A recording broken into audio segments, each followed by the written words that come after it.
रामचरितमानस है उसके लंका कांड में विभीषण गीता का हिस्सा आता है। तो युद्ध चल रहा है और विभीषण को चिंता ही हो रही है। वो भगवान राम से कह रहे हैं कि प्रभु आप लड़ेंगे कैसे, क्योंकि आपके पास रथ नहीं है, आपके पास पदत्राण यानी पैरों में कुछ पहनने के लिए नहीं है, अस्त्र शस्त्र नहीं है। सो आप रावण से इस युद्ध में लड़ेंगे कैसे। तो युद्ध का बैकग्राउंड है जहां विभीषण को चिंता है कि उनके प्रभु का होगा क्या। तो ये युद्ध केवल वहां हुआ था भगवान राम और रावण के बीच, ऐसा नहीं है। ये युद्ध हमारे जीवन में हो रहा है और डेली हो रहा है, हर पल हो रहा है। इसीलिए अभी बहुत जरूरत है हमें यह जानने की कि वो कौन सी नॉलेज है, वो कौन सा ज्ञान है जो ये तय कर सके कि हम इस युद्ध में विजयी रहेंगे। सो जो ये युद्ध है इसका बैटल ग्राउंड बेसिकली हम हैं, और हमारे अंदर के वर्च्यूज में और वाइसेस में ये एक कंटिन्यू होने वाला युद्ध संग्राम है। इसका स्टार्ट ऐसे होता है कि युद्ध का बैकग्राउंड है और विभीषण एक क्वेश्चन पूछते हैं कि प्रभु श्री राम हम करेंगे कैसे, हम इस युद्ध में जीतेंगे कैसे, बड़े चिंतित हैं वो। और भगवान राम कहते हैं बड़ी शांति से कि क्या चिंता करते हो विभीषण, जो विजय है वो ऐसे मटीरियलिस्टिक रथों से प्राप्त नहीं होती। विजय रथ अलग होता है, धर्म रथ अलग होता है, और जिसके पास ये धर्म रथ होता है वह हार ही नहीं सकता, उसकी पराजय हो ही नहीं सकती, उसकी विजय निश्चित है। सो जब भगवान श्री राम रथ का उदाहरण देते हैं तो रथ क्या है, रथ इज अ व्हीकल। और व्हीकल का काम क्या है, व्हीकल वो जगह चीज है जो आपको एक जगह से दूसरी जगह ले जाती है, ठीक है, जो आपको अधर्म से धर्म की ओर ले जाएगी, बुराई से अच्छाई की ओर ले जाएगी, पराजय से जय की ओर ले जाएगी, और रावण से राम की ओर ले जाएगी।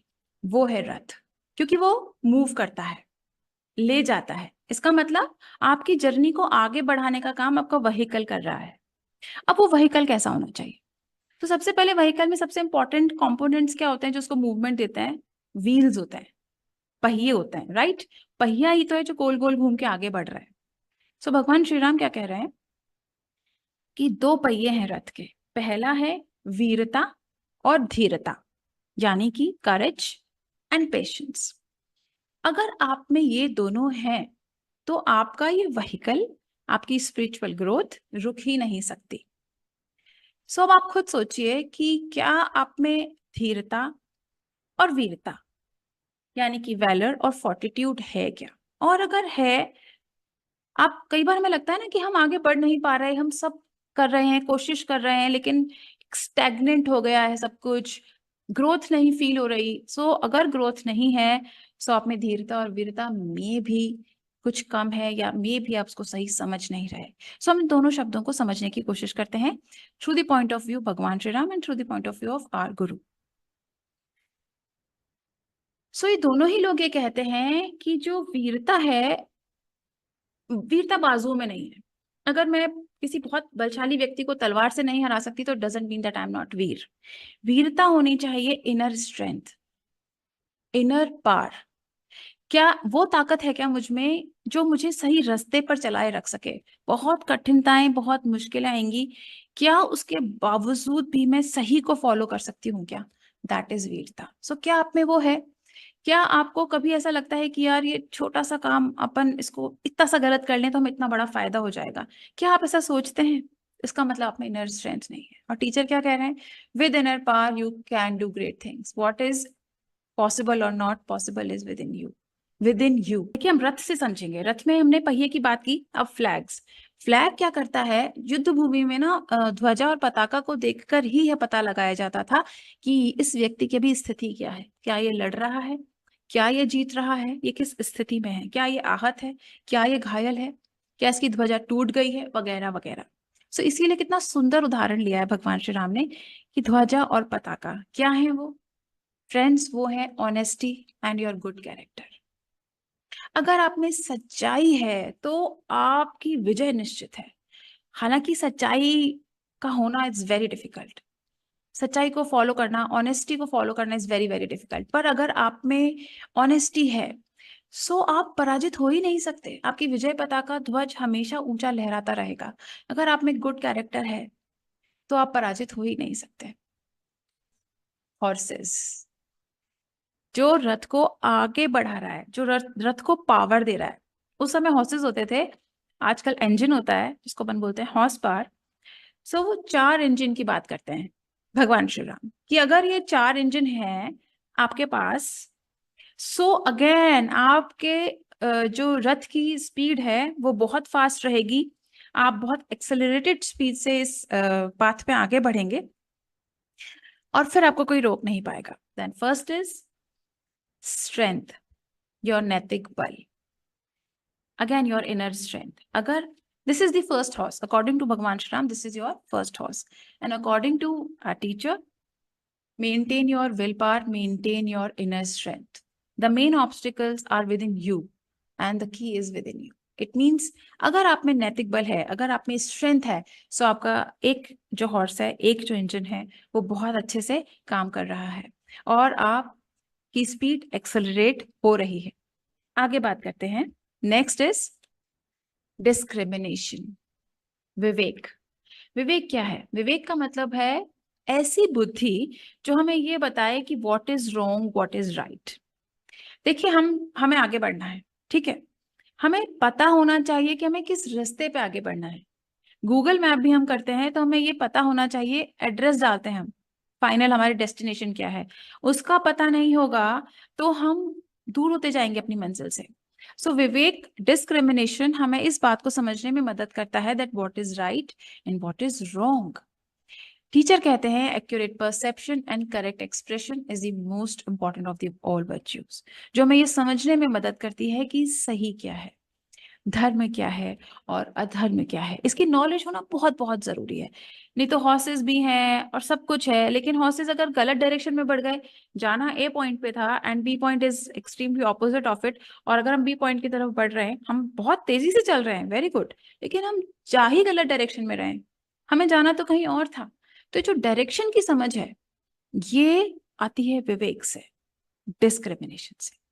नेक्स्ट चलते हैं।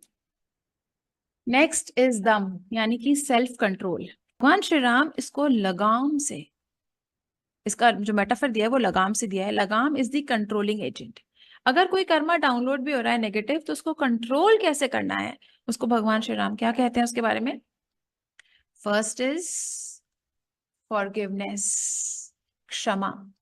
कोई भी कार्मिक डाउनलोड हो जाए, but if you have the forgiveness, if you have this क्षमा, आप किसी को माफ कर सकते हैं, तो आपका जो कर्म बंधन है वो खुल सकता है। हम जुड़ते तभी तो हैं क्योंकि उसने हमारे साथ ऐसा किया, फिर उसने हमारे फिर वापस ऐसे कड़ी बनती चली जाती है। So if you can forgive, you can be free. कोई कर्मा डाउनलोड भी हो रहा है, सो डरिए मत, फॉरगिवनेस फॉलो करिए, क्षमा को फॉलो करिए, and if you can follow that, let the Karma download, don't worry about it. Second thing भगवान श्री राम कहते हैं कंपैशन।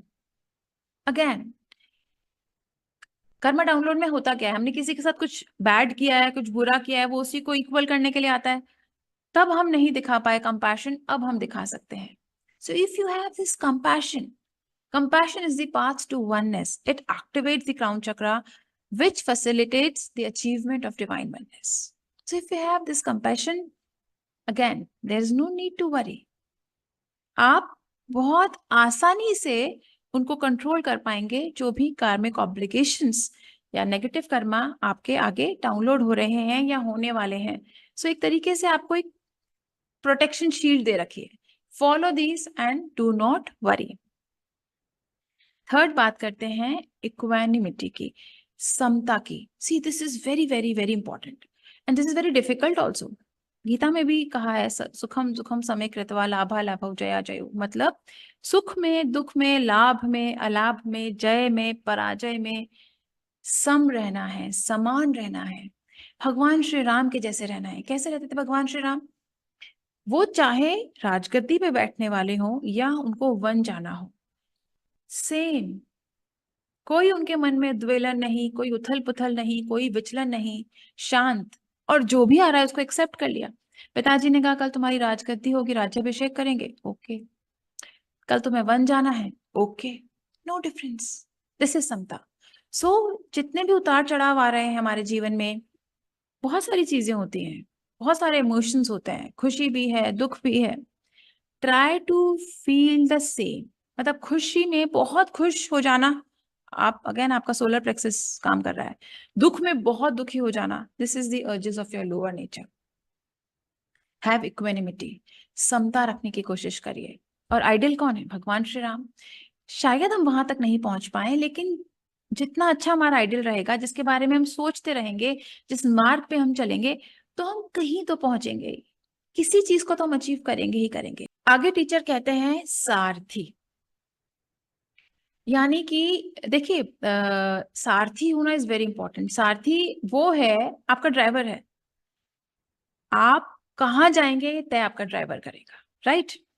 सो अगर आप में डिवोशन है, अगर आपका पिलर 1 स्ट्रॉन्ग है, so you can sit back and relax, क्योंकि अगर आपका पिलर 1 स्ट्रॉन्ग है तो खुद भगवान आपके सारथी बनेंगे, जैसे भगवान कृष्ण अर्जुन के सारथी बने थे। सो टीचर कहते हैं आपका पिलर 1 बहुत बहुत बहुत स्ट्रांग होना चाहिए। And luckily in we Indians have this very strong tendency to believe in God, to believe in guru. But see how important is this, अगर आपका पिलर 1 स्ट्रांग है तो आप बस ये समझ लीजिए कि आप बैठे हैं आराम से कार में, पीछे एसी चल रहा है, and the driver is God, may be your guru. You can relax and sit back. But इसके लिए जरूरी क्या है? इसके लिए जरूरी है बहुत स्ट्रॉन्ग भरोसा, strong Shraddha towards your Guru, towards your God.